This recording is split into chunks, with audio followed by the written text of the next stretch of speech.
Hello बच्चों, आज मैं फिर से आप लोग के लिए एक नया विराम चिन्ह लेके आई हूँ जिसे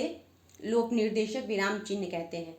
लोक निर्देशक विराम चिन्ह का ये चिन्ह है और इसका प्रयोग हम ज़्यादातर किसी भी चीज़ को छोटा करके लिखने, यानी कि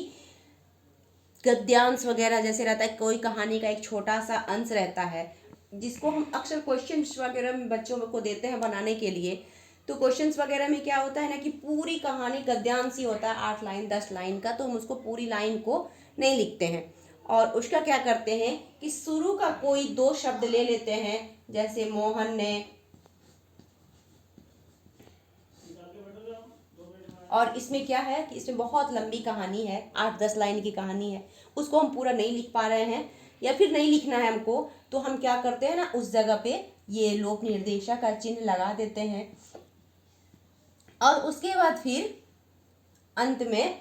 हम कहानी का यानी गद्यांश का कोई छोटा सा अंश का एक हिस्से को लास्ट का शब्द ले लेते हैं।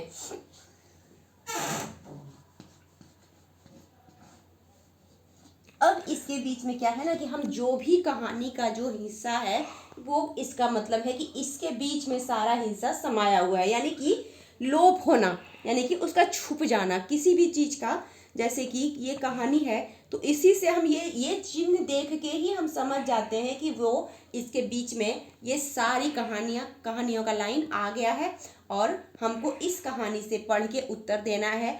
अक्सर गद्यांश में ऐसा मिलता है, किताब में आप देखे होंगे कि बोलता है इन गद्यांश को पढ़ के इन प्रश्नों का उत्तर दीजिए। तो गद्यांश को पूरा नहीं लिखता है,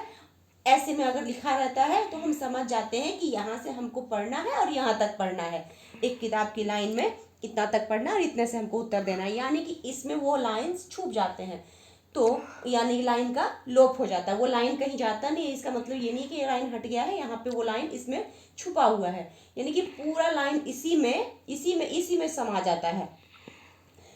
तो लोक निर्देशक चिन्ह का प्रयोग हम इसी सब चीज़ के लिए करते हैं। तो उम्मीद है कि आपको ये वीडियो अच्छा लगा होगा। धन्यवाद।